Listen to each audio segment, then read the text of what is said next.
Bom dia a todos, um feliz sábado. Estamos aqui muito felizes por estar mais uma vez na casa do Senhor, onde nós vamos refletir sobre a palavra de Deus.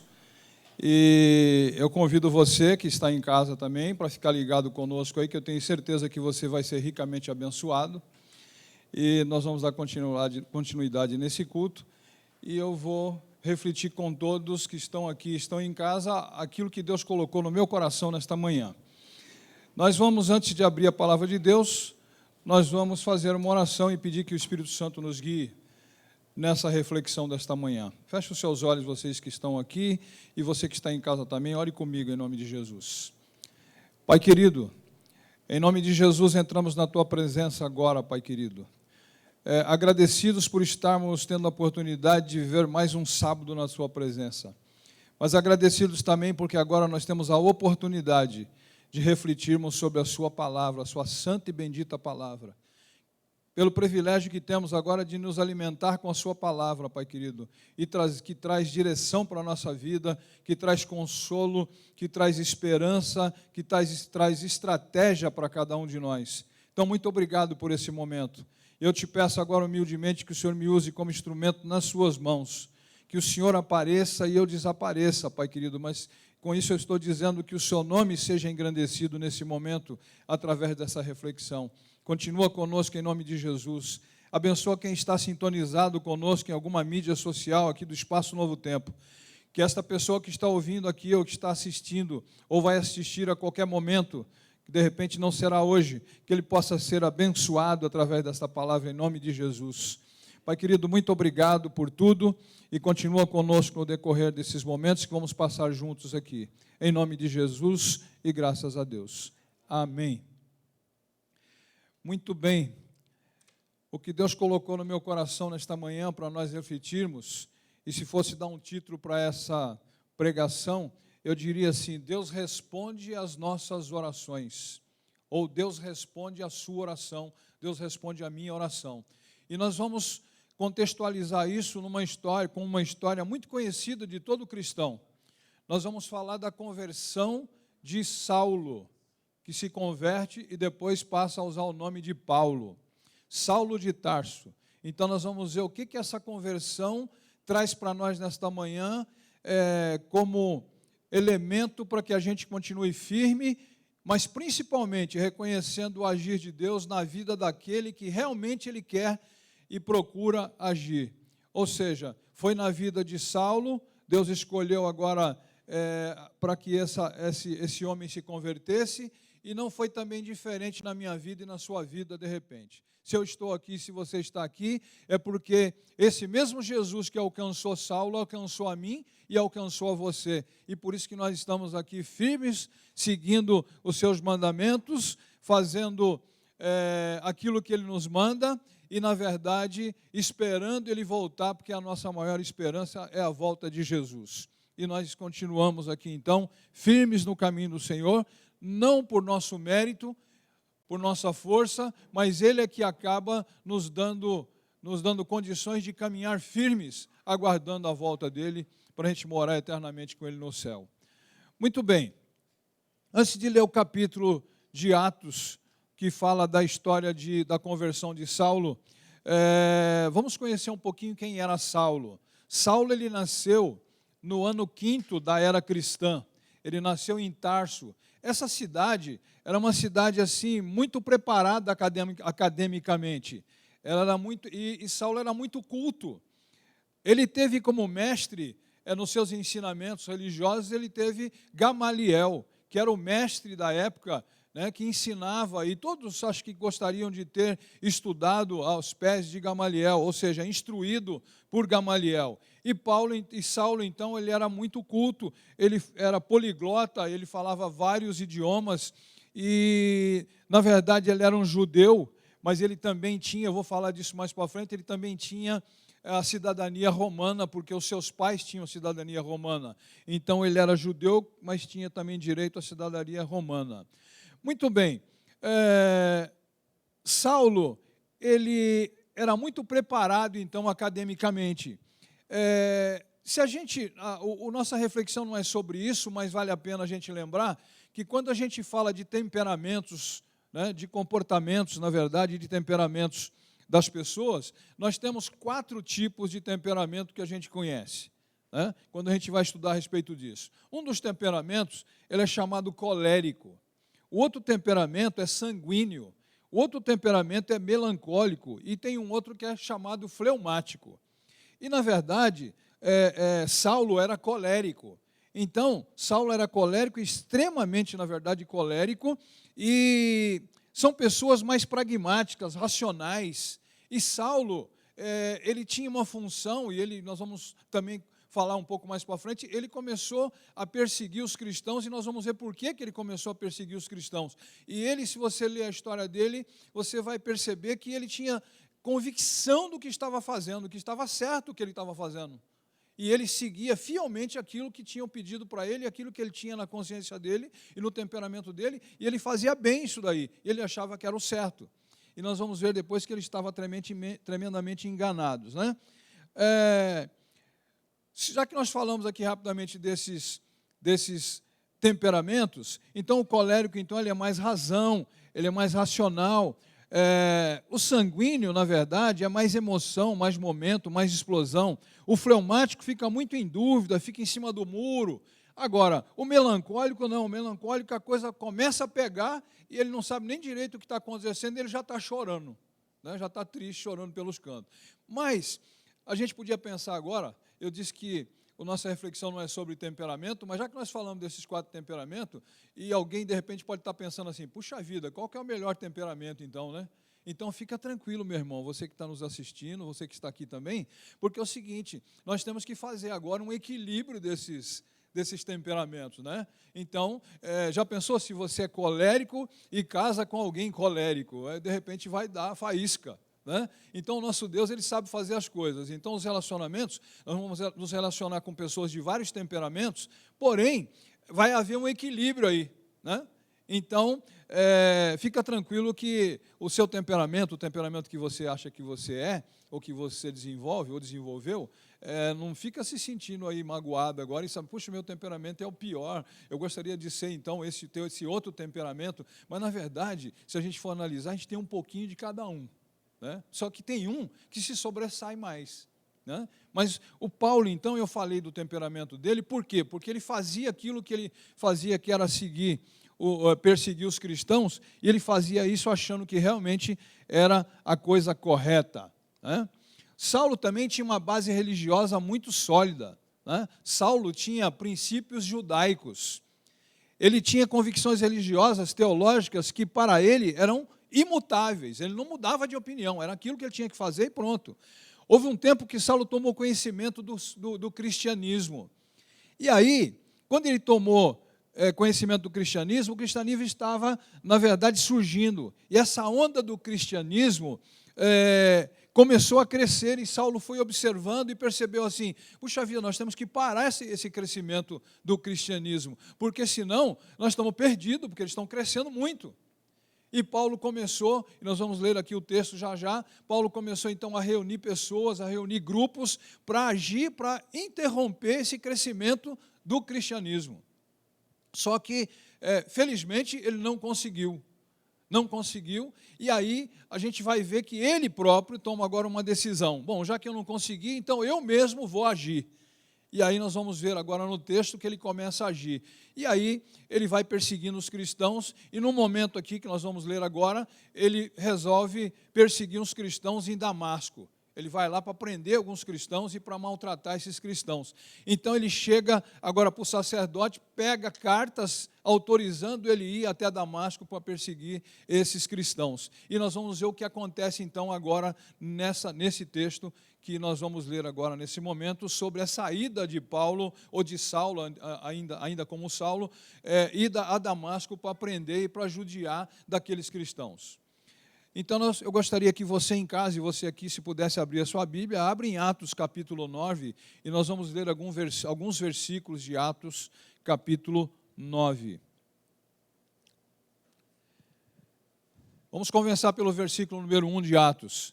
Diz assim: E Saulo, respirando ainda ameaças e mortes contra os discípulos, dirigiu-se ao sumo sacerdote e pediu-lhe cartas para Damasco, para as sinagogas, a fim de que, se encontrasse alguns deste caminho, quer homens, quer mulheres, os conduzisse presos a Jerusalém. E indo no caminho, aconteceu que, chegando perto de Damasco, subitamente o cercou um resplendor de luz do céu. E caindo em terra, ouviu uma voz que dizia: Saulo, Saulo, por que me persegues? E ele disse: quem é, Senhor? E disse o Senhor, eu sou Jesus a quem tu persegues. Duro é para ti recalcitrar contra os arguilhões. E ele, tremendo e atônito, disse: Senhor, que queres que eu faça? E disse o Senhor, levanta-te e entra na cidade, e lá te será dito o que convém fazer. E os homens que iam com ele pararam espantados, ouvindo a voz, mas não vendo ninguém. E Saulo levantou-se da terra e, abrindo os olhos, não via ninguém. E, guiando pela mão, o conduziram a Damasco. E esteve 3 dias sem ver, e não comeu nem bebeu. Versículo 10. E havia em Damasco um certo discípulo chamado Ananias.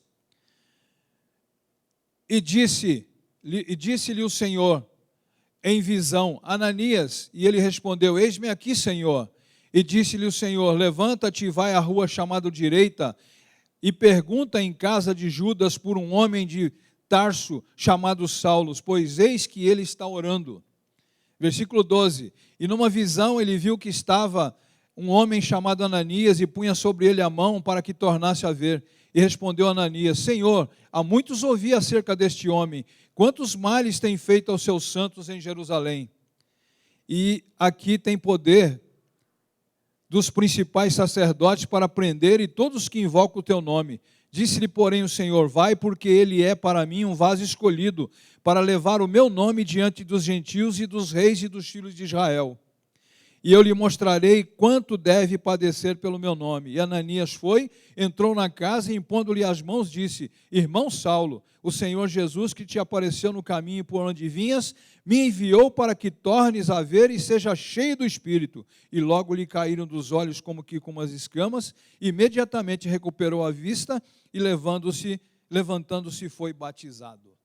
Olha que texto maravilhoso. Olha só. Saulo, então, recebe essas cartas autorizando a ir até Damasco e maltratar aqueles cristãos que ele encontrasse pelo caminho. E aí, na verdade, ele tem um encontro nessa estrada de Damasco com Jesus. E Jesus, acabamos de ler aqui, que num resplendor de luz, um clarão apareceu para Saulo e que chegou até a cegá-lo. Ele caiu no chão, ele estava a cavalo, na verdade, ele caiu ao chão e ele já estava cego. E aí tem aqui uma conversa com Jesus, ele fala: quem é o Senhor? Ele fala: eu sou o Senhor Jesus a quem tu persegues. Ele deve ter pensado assim: mas eu não estou perseguindo o Senhor. Mas aí a gente já nota aqui e aprende que aquele que persegue um servo do Senhor é como se estivesse perseguindo o próprio Jesus. E aí Jesus diz para ele: eu sou o Senhor a quem tu persegues. E aí Saulo diz para ele: o que o Senhor quer que eu faça? E ele fala assim: você vai ser guiado até a cidade. Lá tem uma rua chamada Direita. E você lá, alguém vai estar te esperando ou vai ter um encontro contigo e vai dizer o que você deve fazer. Só que veja que interessante, nesse mesmo tempo, Deus aparece para Ananias, que é um dos discípulos que existia lá em Damasco, e aparece para ele numa visão e diz para ele assim: Ananias, eu tenho uma missão para você. Imagina se fosse eu e você recebendo essa missão, eu acho que você e eu pensaria do mesmo jeito que Ananias. E ele diz assim: Ananias, eu tenho uma missão para você. E ele pergunta: que missão, Senhor? Pode falar, eis-me aqui. Ele diz: você vai até a rua Direita, você vai procurar lá uma pessoa chamada Saulo de Tarso.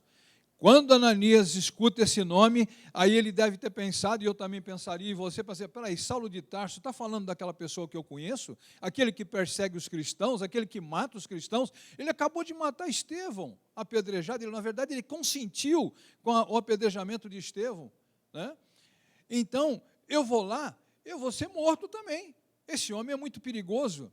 E aí o nosso Deus diz para Ananias assim, né, dizendo assim, Senhor, muitos ouvi acerca desse homem. E aí Jesus diz para ele assim, vai porque este é para mim um vaso escolhido, para levar o meu nome diante dos gentios e dos reis e dos filhos de Israel. O versículo 15 do capítulo 9, o Senhor fala isso para Ananias. E Ananias então percebe que ele tem que ir lá.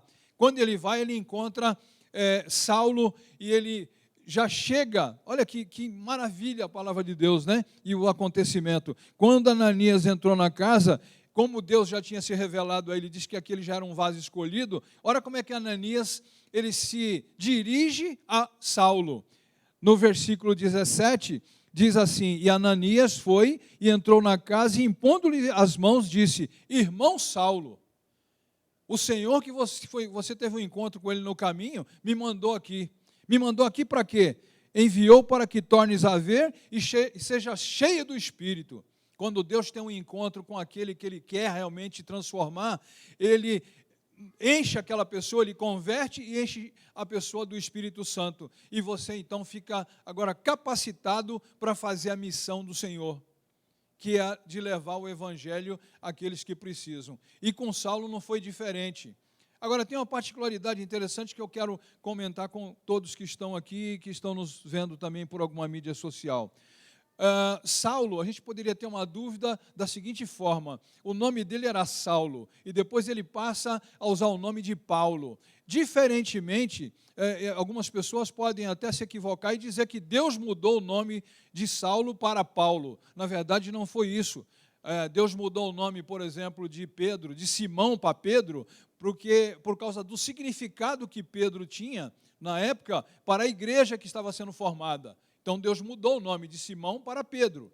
E você pode ler lá essa passagem e você vai ver por que ele mudou o nome de Simão para Pedro. Mas aqui, Deus não mudou o nome de Saulo para Paulo. Ele tinha os dois nomes, por quê? Porque ele era judeu e ele tinha a cidadania romana.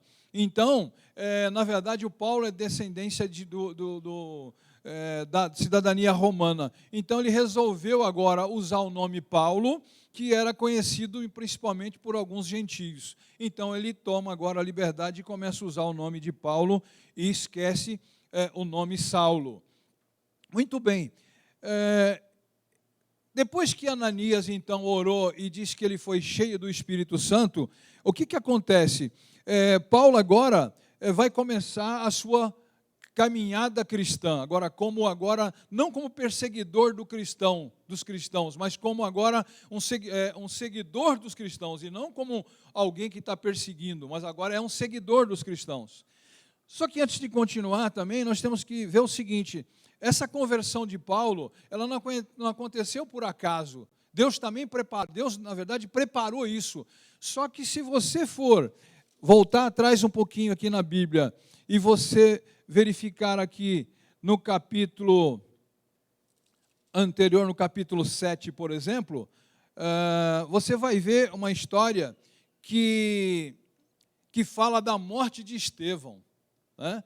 A morte de Estevão. Então, antes da conversão de Saulo lá no caminho de Damasco, houve a morte, o apedrejamento de Estevão. E a minha Bíblia, a sua Bíblia, diz aqui, no versículo 52, diz assim, e qual dos profetas, do capítulo 7, versículo 52, e qual dos profetas não perseguiram vossos pais, até matar os que anteriormente anunciaram a vinda do justo, do qual vós agora fostes traidores e homicidas. Versículo 53 do capítulo 7, vós que recebestes a lei por ordenação dos anjos e não aguardaste.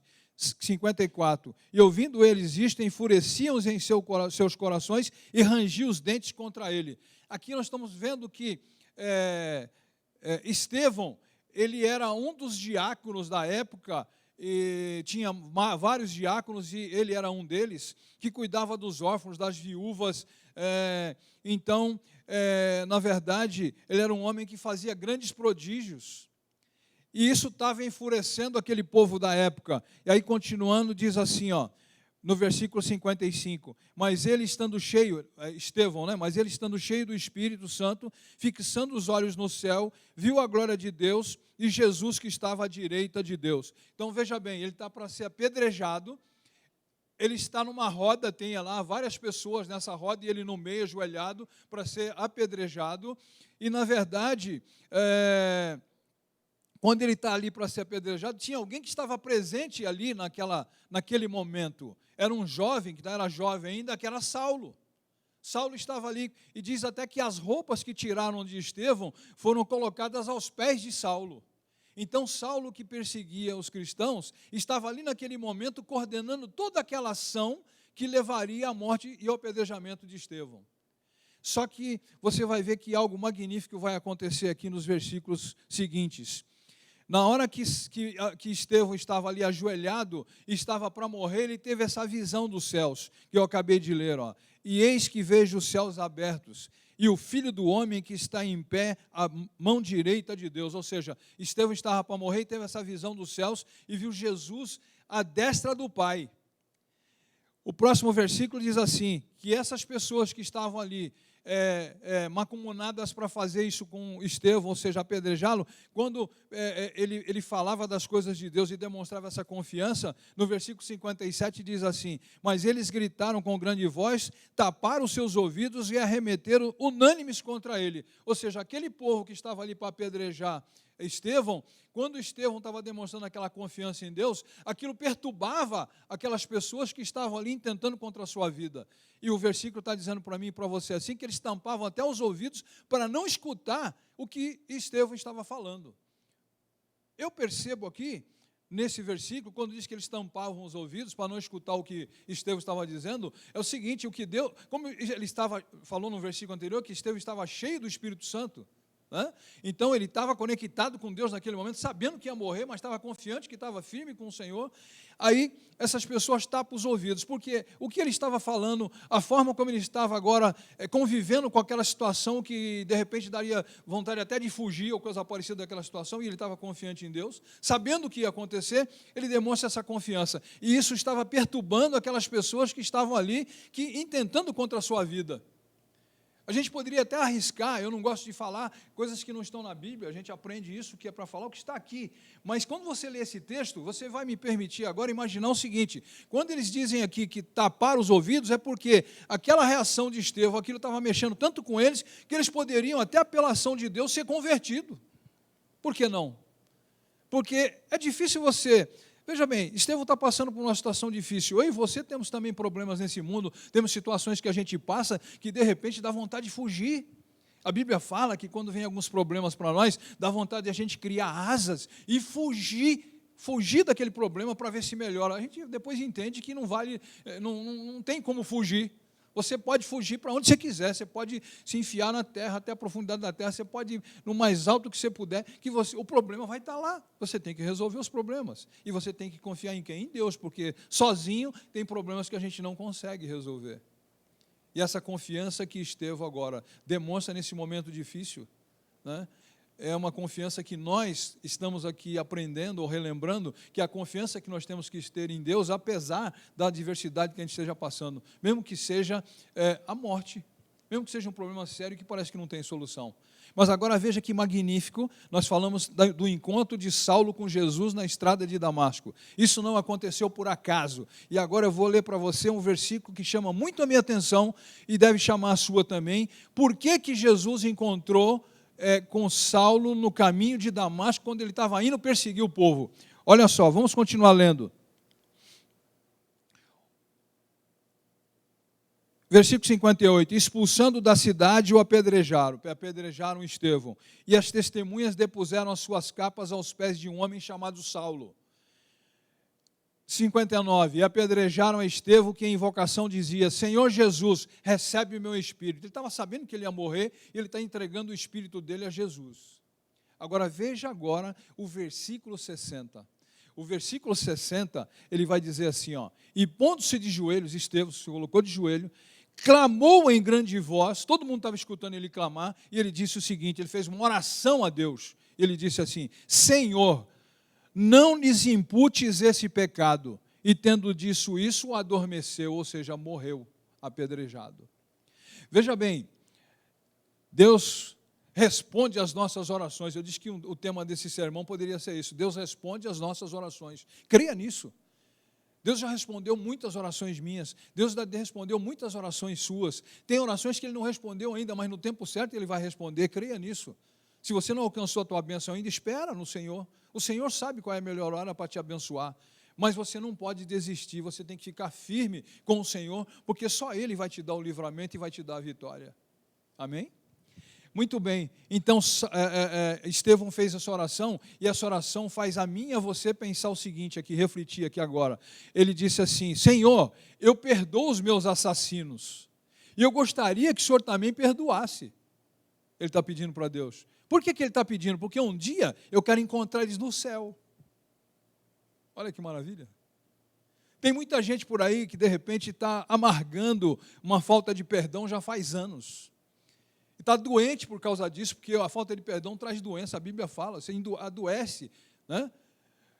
Davi falou certa vez que ele estava tão perturbado que aquilo que se ele não confessasse para Deus, os ossos dele estavam se definhando e estava todo dolorido. Então, confessar os pecados, perdoar os pecados, na verdade, te traz saúde. Então, aqui, na verdade, Estevão está dizendo que perdoa aqueles que vão matar ele, e está dizendo para Deus, e o Senhor também pode perdoar eles, porque aí eu vou ver eles no céu. Estevão morreu.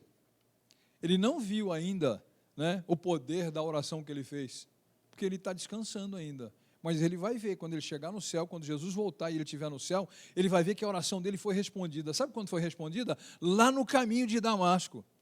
Jesus deve ter pensado assim, é agora que eu vou atender a oração de Estevão. E teve esse encontro maravilhoso com Saulo.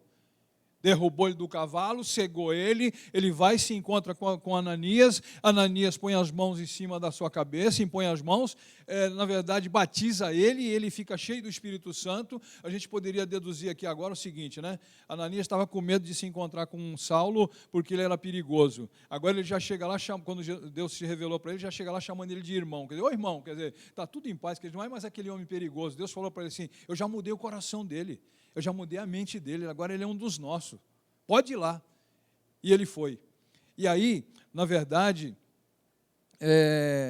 Saulo agora, que agora vai se chamar, vai usar o nome Paulo, ele então vai começar a missão que Deus colocou no seu coração, que o próprio Jesus colocou no seu coração. Então, esse encontro de Saulo com Jesus, não teve um intermediário, teve a oração aqui, que foi respondida, né, a oração de Estevão, mas ninguém, na verdade, foi lá pregar para ele, dar estudo para ele. Ele teve esse encontro real com o próprio Jesus e ele se converteu.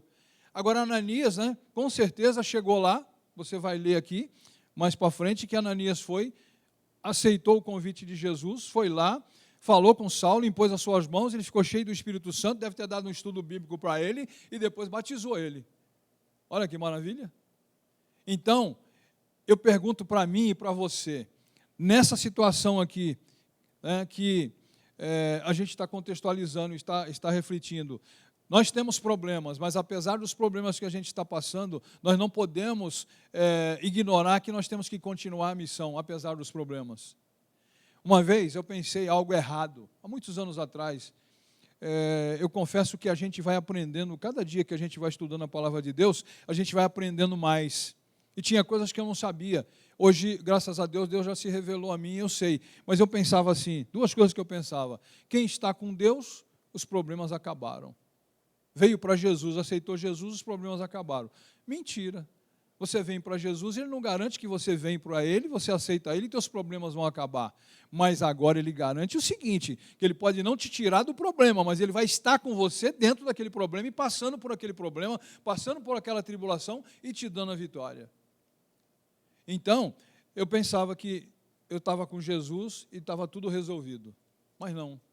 E eu pensava também o seguinte, quando eu tinha que fazer algo para Jesus, aí o inimigo colocava no meu coração e falava no meu ouvido assim, mas você vai fazer isso? Quem é você? Você faz isso, fez aquilo, pecou aqui, pecou lá, e eu ficava pensando, é verdade, eu não posso falar para essa pessoa, eu não estou vivendo isso daí, eu estou vivendo um problema parecido com o dela, daquela pessoa.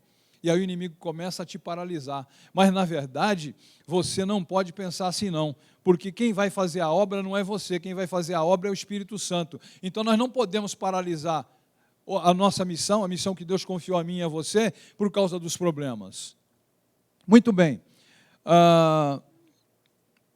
Paulo, então, ele foi alcançado, então, através da oração de Estevão. E Estevão agora, na verdade, está aguardando a hora de se encontrar lá no céu com Paulo, né? Muito bem. Essa oração foi uma oração muito importante, mas uma oração difícil de fazer. Você perdoar aquele que está te ofendendo.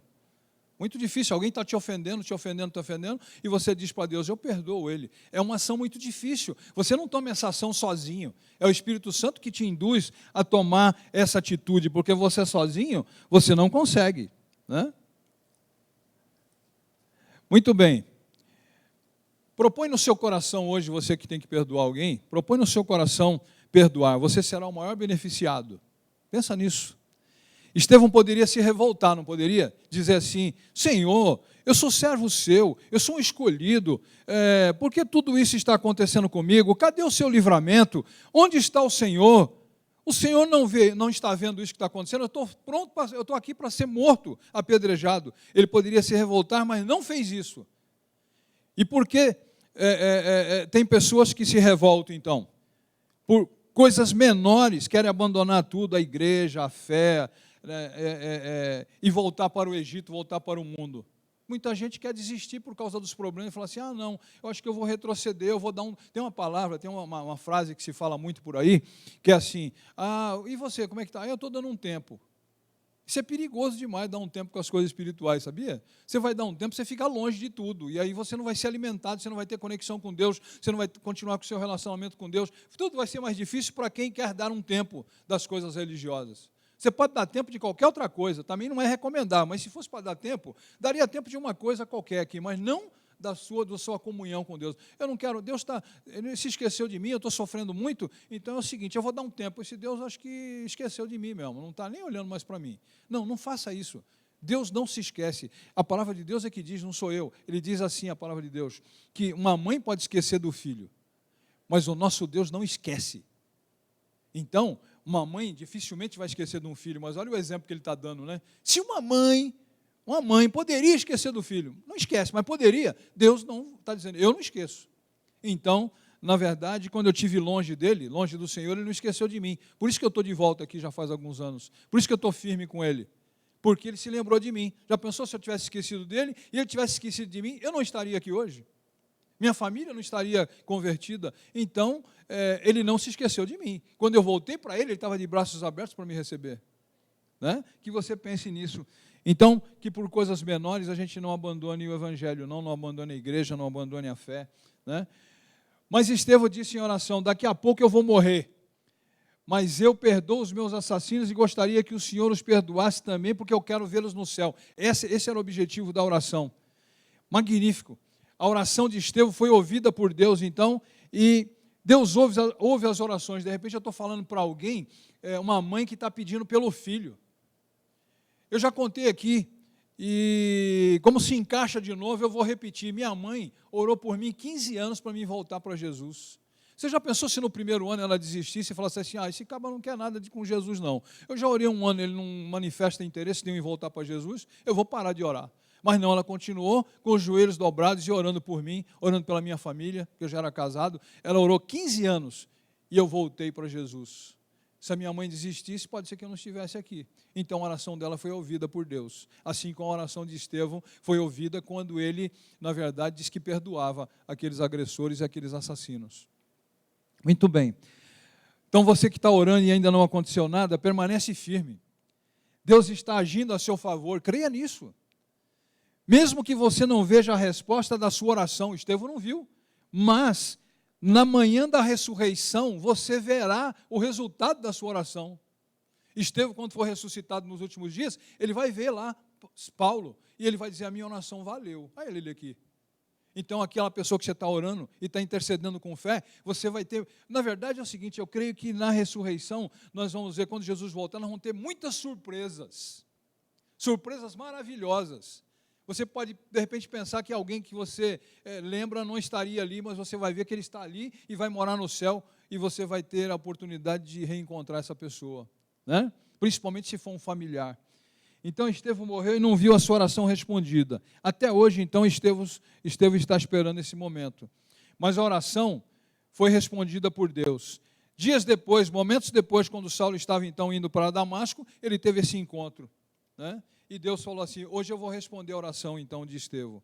Então Jesus apareceu e teve esse encontro com Saulo, e Saulo então tremendo, na verdade, quando teve esse encontro com Jesus, e atônito, Senhor, o que queres que eu faça? E ele foi levado então para a cidade, e aí nós já lemos aqui o que aconteceu. Muito bem, continuando. Saulo então percebe que perseguir o Filho de Deus, ou alguém que é fiel a Deus, é perseguir o próprio Deus. Saulo, agora quando ele tem esse encontro com Jesus, e que ele está prostrado e cego, veja que interessante, a gente pode refletir isso dessa forma. Saulo, o importante, o poliglota, que pensava estar fazendo as coisas certas, agora estava ali cego e sem poder fazer nada. Temos hoje muitas pessoas, vamos refletir sobre isso, temos muitas pessoas cegas por aí hoje, achando que sabem tudo, que não precisa de Deus, muitas cheias de si, confiam nos seus conhecimentos, apoiam nos seus diplomas de formação, de mestrado, de doutorado, de pós-doutorado, e confia no teu taco, no taco dele, né? Na força dele. Mas tem gente que precisa, na verdade, esse tipo de pessoa precisa agora de algo, da intervenção direta de Deus. Foi o que aconteceu aqui com Saulo. Podia alguém falar para ele de Jesus e tal, ele não dá bola, mas agora o próprio Jesus interviu na sua vida e ele se converteu. Nós temos muitas pessoas hoje que você vai falar para ele de Jesus, do plano da salvação, e ele não dá ouvidos para você. Então essa pessoa vai precisar que o próprio Deus, o próprio Espírito Santo vai lá e faz uma obra maravilhosa nessa pessoa. Aí ele passa a acreditar, né?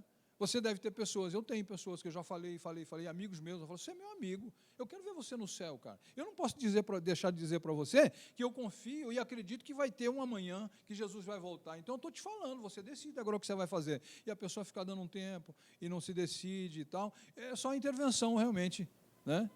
A intervenção de Deus diretamente nessa vida que vai mexer e amolecer o seu coração e ele vai, na verdade, cair em si e vai aceitar Jesus. Então, que essas pessoas sejam agora, a gente coloca essas pessoas no altar do Senhor agora, para que o Senhor faça uma intervenção direta na vida deles e convença eles da importância de vir para Jesus e começar a caminhar com Jesus. Muito bem. E essas pessoas que eu falei, que não vêm para Jesus, a não ser como uma interferência poderosa do Senhor, são pessoas sinceras. São pessoas sinceras, mas precisam da intervenção direta de Deus. Em Mateus 19, 26, diz assim: a salvação é impossível para os homens, mas para Deus é possível. A salvação é impossível para os homens, mas para Deus é possível. Então, a salvação é através do Senhor. Saulo se converte e escreveu boa parte do Novo Testamento, e aprendemos coisas com Paulo agora, como, por exemplo, justificação pela fé, lei da graça, a lei e a graça. Isso a gente aprende com Paulo agora, escrevendo. Ele escreveu várias cartas, né, as cartas paulinas, como costumam dizer, e aí essas cartas nos ensinam muitas coisas, como essas agora que eu estou falando, né? A justificação pela fé, a lei e a graça, e ele vai discorrendo e a gente aprende muito com esse apóstolo. Vamos para o final. Agora Saulo é Paulo de Tarso e seguidor de Jesus. Os problemas de Paulo acabaram? Não. Tem muita gente que pensa que quando você aceita Jesus, seus problemas acabaram. Isso não é verdade. Olha só, como nós vamos finalizando, olha como é que Paulo vive agora. Eu gostaria que, se fosse possível, projetar para mim aqui Romanos capítulo 7, versículo 15. Esse Romanos capítulo 7, versículo 15, nós vamos ver o que Paulo vai discorrer sobre algo importante que nós temos que refletir nesse final dessa pregação. Então, eu vou pontuar aqui uns 3 textos para que a gente possa finalizar essa reflexão sobre Paulo de maneira bem importante. Diz assim, Romanos capítulo 7, versículo 15. porque nem mesmo compreendo o meu próprio modo de agir, pois não faço o que prefiro, e sim o que detesto. Veja que interessante esse versículo, né? É Paulo agora, cheio do Espírito Santo, conhecedor agora, teve um encontro com Jesus, e de repente esse Paulo diz assim, eu nem sei, nem compreendo o meu próprio modo de agir, pois não faço o que prefiro, e sim o que detesto. O próprio Paulo está dizendo aquilo, eu sei o que devo fazer, mas eu não consigo fazer. O certo eu não consigo, quando eu vejo eu estou fazendo o errado. Não é diferente de nós, né? No mundo de hoje. Nós temos Jesus, nós estamos caminhando com Ele, nós podemos ser cheios do Espírito Santo, mas nós estamos nesse mundo. E muitas vezes a gente pode errar o pé. A gente vai dizer assim, puxa vida, eu errei aqui, eu tinha que fazer o certo e acabei fazendo o errado. O próprio Paulo está dizendo, então ele está falando das batalhas dele, né? Então agora, vem para Jesus, mas as batalhas não terminam. Aqui, nesse versículo, está dizendo que Paulo tem essa ânsia dentro dele e dizendo o seguinte, que ele não consegue fazer aquilo que ele quer, que ele prefere, mas ele faz aquilo que ele detesta. Agora, no capítulo 7, o versículo 19, por favor. O versículo 19, ele diz assim, porque não faço o bem que prefiro, mas o mal que não quero, esse faço. Olha Paulo dizendo, cheio do Espírito Santo e dizendo que ele não faz aquilo que ele prefere, mas faz o mal que ele não quer. Esse ele faz. Olha só, você sabe o que tem que fazer, mas não consegue fazer. Pensa aí, você sabe o que tem que fazer, você sabe a atitude que tem que tomar, mas você não toma essa atitude e não faz aquilo que tem que ser feito. Aqui você vê um homem que serve a Deus e enfrentando lutas. Todos nós temos lutas, um mais que os outros, um menos, mas temos lutas. Nós sabemos que precisamos ler a Bíblia todos os dias, mas nem sempre fazemos isso. Nós sabemos que temos que orar, mas nem sempre fazemos isto. Nós sabemos que temos que levar pessoas a Jesus, compartilhar nossa fé, mas nem sempre fazemos isso. Temos muitas pessoas que estão vivendo de forma morna, mas não são nem quentes nem frias. Isto no nível de Laodiceia, vocês estão mornos. Né? Muito bem. E dizem, há coisas, alguma pessoa que está vivendo hoje sem essa confiança em Deus, ele diz assim, as coisas estão difíceis mesmo, então vamos levar assim, vamos levando, né? É o fim dos tempos mesmo, nós não podemos agora, nós temos que ser radical, não podemos nos acostumar a levar as coisas de qualquer jeito.